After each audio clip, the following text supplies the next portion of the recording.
Welcome back, everyone. My name is Hart for those of you that are new. And today we have a 10-game NBA slate here for Wednesday night on DraftKings. Let's get right into it. You guys know what to do. Hit that like button and subscribe. Let's get into this early slate breakdown. So, recording this early, as you guys know. So, recapping tonight, this is the lineup I've gone with. Right now, I'm winning $45, but you guys know with my luck, I'll probably end up in last place here. My guys will probably absolutely tank in the second half, but went with Steph Curry there, 4% owned.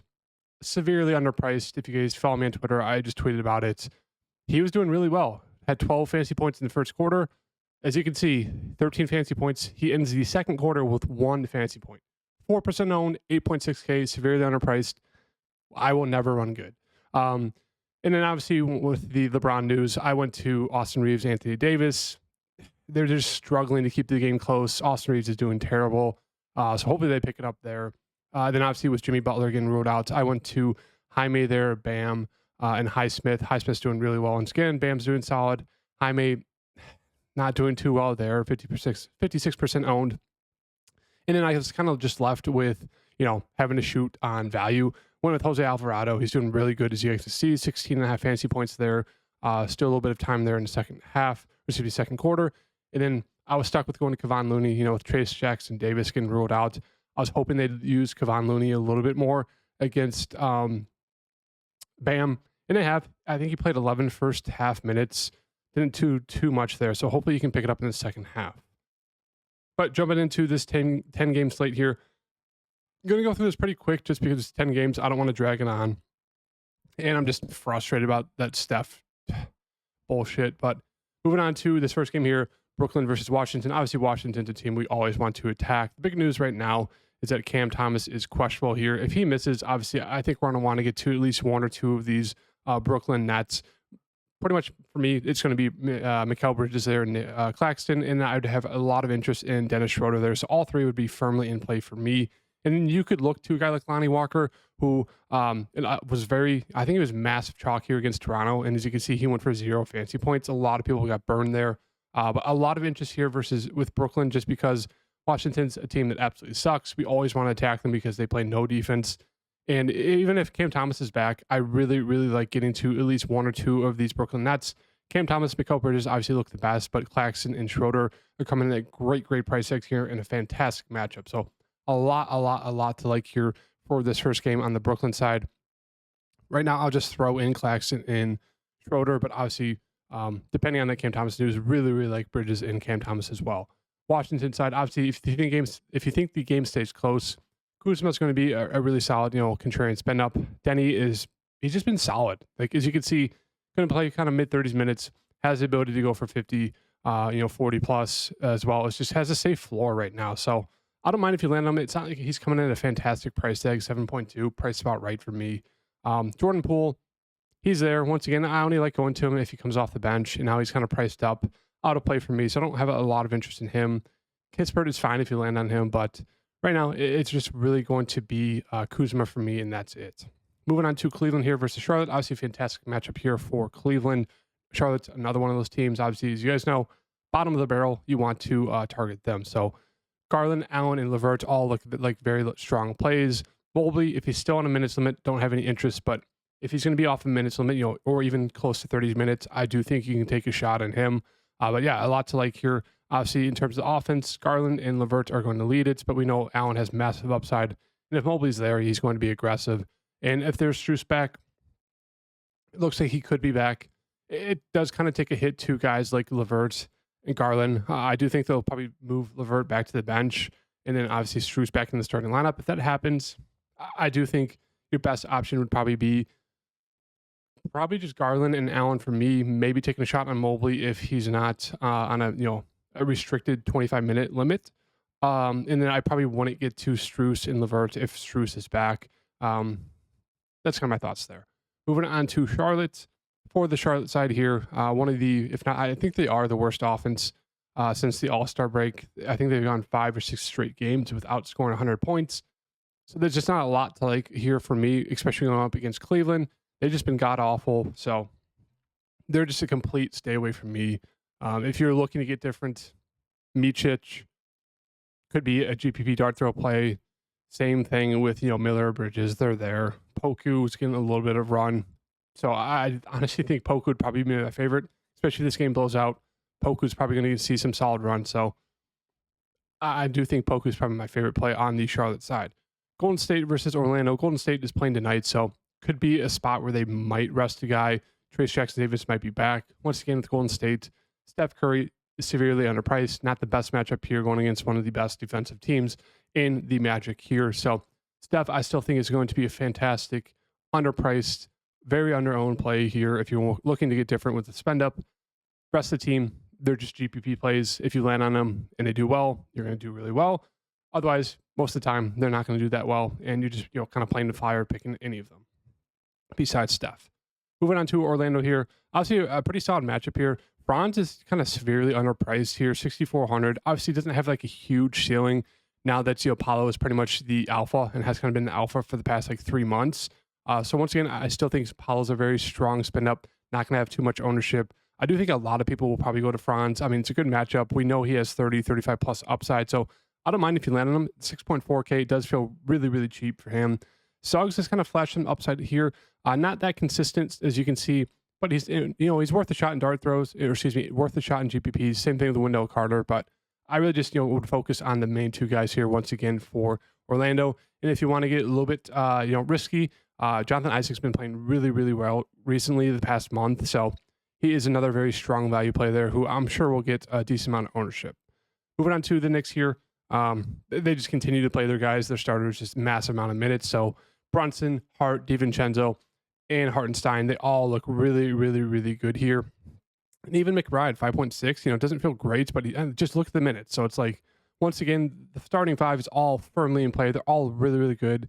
If I had to kind of land on two, it'd probably be Brunson, and then I would say Hartenstein or McBride. They're kind of tied, but those three are probably the ones that stand out to me. And then obviously Josh Hart, DiVincenzo are really strong secondary options. Don't have much interest in the value. They're not doing too well. And it's just everything is just going through the starting five. For Toronto, Quickly still out, Barrett's still out. So we'll probably get the starting lineup of Olynyk, Trent, Brown, Obaji, and Dick, kind of that starting five there. I think Brown's your best bet there at 6,000. Should do a little bit of everything, but the minutes have not been too great here. They've kind of been getting blown out as well. So hard to really trust that. If you want a guy who's going to play through the blowout run, Dick's going to be your guy at 5.1K. So he looks like a fine play. And then off the bench, we could see, Ramsey, Freeman, Liberty, Nwora. So they're just playing a good amount of people here. So it's just not a lot to like here for me personally. They're all kind of priced about right. No one really sticks out. The offense is going to be spread around through multiple guys here. So I just don't think there's a need to get to the Toronto side here. As we know with Jonte Porter. What an idiot. Moving on to Portland here versus Atlanta. For the Portland side here, Simons is out. DeAndre Ayton is questionable. I wouldn't be surprised if they rule him out. Brogdon's out. Grant is questionable. Wouldn't be surprised if they rule him out as well. I mean, they've fully been taken. He's doubtful. So I would assume we're going to get Scoot starting along with Reith, Kamara, Walker, and probably Keegan Murray. So a lot of value here to like on the Portland side. Scoot's a really strong player there at 6'1". He should play 30-plus minutes. He's going to shoot the ball a ton. We know he's super inefficient, so he can definitely go out there, play 35 minutes, and go for like 20 fantasy points. But absolutely love the ceiling there with him. Same with Banton. He came off the bench and had a massive game there, so he's a really strong play. He should probably come off the bench again, but we've seen some massive games out of him coming off the bench there, playing just a ton of minutes. So him and Scoot look like the two best plays. I think Reeves a pretty strong play at center. The men's have been too great, but we know he can flash his ceiling there. That's kind of the issue with the rest of these guys here, like Walker, Reith, Kamara, Murray. Like they could go for 25, 30 plus. It's definitely risky. I think Walker and Reith are kind of the two second, strongest plays behind Scoot and Banton there, but a good amount to like here for the Portland side in terms of value. On the Atlanta side here, Jonte is questionable. I would assume he's good to go here. Obviously, if he's good to go, fantastic spin up option against Portland. Obviously, there's blowout risk. I think Bogdan's a fine secondary option if you're looking to get different. No one else really has too high of a ceiling here. Everything's going through DeJounte, but as you can see, they're kind of priced about right. And if you land on them, I feel fine with it. So, I want to go out of my way to play them, but they are there. Bruno Fernando's getting a little bit more run recently, but nothing too crazy. But yeah, it's really just kind of Murray for me. If you want to get a little bit different, sure, you can land on a Hunter, Capella, or Bogdan, but I'd really just stick with Murray. Moving on to the Clippers here. Clipper side, they've kind of been having a little bit of a rough stretch here. So a little bit of a stay away from me. Obviously, a solid matchup here going against Philly, who has been struggling with defense. But on the Clipper side here, Paul George, Kawhi, Harden, they're all priced about right. I don't mind taking a shot on a guy like Harden. Like, we've seen him have solid upside. Obviously, he can easily go for a double-double there. So 8.3K, don't mind him. I just don't think anyone really stands out to me here at their price tags. Russ is back, which does hurt a little bit, with guys like kind of like Powell a little bit. Obviously, Bones is going to lose out on minutes. Same thing with Man. So nothing crazy there for the Clippers. Philly side, I do think there's a little bit of a blowout risk here, even though the Clippers have been bad recently. But Maxey, Harris are your two go-tos here. Everyone else, if you land on them, like if you land on a Buddy, if you land on a Kelly Oubre, if you land on a Reed, sure, don't hate it. But Maxey and Harris are your two main guys that you're wanting to get to. If you're looking to get different, they're fine options. Once again, one of those teams I'm going to stay away from. I just think they're priced about right. It's not the best matchup. I just think there's better plays across the board. For the Lakers here, they're playing tonight. LeBron did not play tonight. They did text and updates. He's expected to play tomorrow. So we could get a possibility where LeBron plays and Anthony Davis sits. Because unless they rest him tonight, unless they get absolutely blown out, which, it's been like a 15-point game the whole first half. If it goes out even more, Anthony Davis doesn't play full minutes. I could see him playing tomorrow, but if he plays 39 to 40 minutes in this game tonight, could be a chance they rest him tomorrow, even though they do need to win. So keep an eye out on that.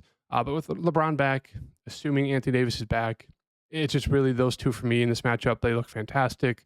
Don't think there's a need to get to anyone else here. Now, obviously, if LeBron's back, Anthony Davis is out, we're going to want to load up on LeBron and then either one of Russell and Reeves. And then obviously Hachimura would be a strong secondary option.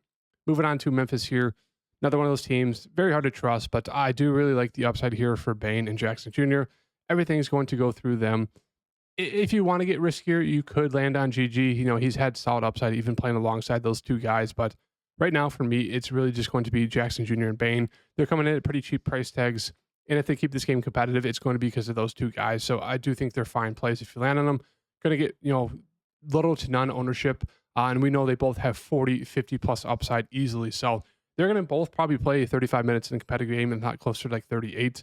And they're both going to shoot 15 to 20 plus times. So it's really hard not to like the upside there with those two guys if that game stays close. I don't mind a little bit of the game stack there as well with all the stars, the LeBron, Jackson Jr., and Bane. And then kind of filling in with like Portland value. Moving on to Houston here versus OKC. Houston, they've been playing really well recently. Jalen Green has been playing out of his mind. If you want to ride the hot streak there with him, you can. Shooting very, very well, playing close to 40 minutes. I think it's a little bit too pricey for me. I still think he's a little bit too inconsistent, but he's been playing super, super well. Fred, I think is a strong play there at 8.4. Just going to see a ton of minutes, and just has a lot of upside there. Rest of the team, they're there. Jock has been playing really well. I will mention him. Another one of those guys you could take a shot on, but at 5.4K, definitely a little bit pricey for a guy who's up and down in terms of minutes. But yeah, right now it's really just Jalen Green, Fred VanVleet, the two guys you should be focusing on from Houston if you want to go to that team. For OKC, once again, I do think SGA is super, super underpriced. I don't know if he scored a point in the first quarter tonight. I checked the box score really quick, and Giddey was the one who had like 10, 3 and 3, and SGA, I think, had like one shot and 0 points. So if that's the case, if he has a really bad night tonight, I expect him to have a huge bounce back game here tomorrow against Houston. Fantastic matchup. I mean, going against Thompson defense or VanVleet, even Dylan Brooks, absolute barbecue chicken for SGA. Expect a big bounce back game for him. That's really it for this side. Moving on to Indiana here. Obviously, if you land on Chad or Jalen Williams, it's fine, but nothing crazy there with their price tags. Moving on to Indiana here versus Charlotte, another game I really like to target. This dude has just lost me an infinite amount of money since All-Star break. I feel like I've been the only one playing him just because I like Payne. Like, everyone else has kind of realized he sucks. He's just absolutely sucked since the All-Star break. For some reason, I just can't get that through my head. I keep playing him, and he just keeps losing me money. So it's just one of those things. I know he's going to go for like a 70 bomb here. He's going to be randomly, 40% owned. Nothing's changed. And he's going to go for, 70 bomb where I fade him. And yeah, it's just going to be one of those frustrating things. But yeah, I mean, Halliburton, 9.2K. Once again, we know the ceiling is there with him. It's just, can he get out of this funk? As you can see, He's been picking up a little bit better recently, with that double-double upside, 44, 44, 62, 40, 41. So I think he's firmly in play here against, Chicago, a team that does give up a ton of points to these opposing star players. So, and they had a really good game the last time they played. So expect a nice little rematch here. They always have really close and really good games. So I do think this is a sneaky 1-2 target that not many people will get to. Siakam, he's been playing well. Don't mind him. Obviously, a mismatch there for the Bulls. So I do think Siakam can have a strong game. Turner had a really good game against the Bulls. As you can see here, 27 points. Pretty much led them to the victory there. Went for 41. So I think it's a fine play. Definitely priced up a little bit, 6.6. That's really it here for the Indiana side. Really, really like Halliburton. On the Chicago side, Vooch, Kobe, pretty much the only two guys I really like here in this matchup. Isle's kind of too pricey for me. Now he's all the way up to almost 6.8K with Kobe White back. Really hits into Isle's upside offensively.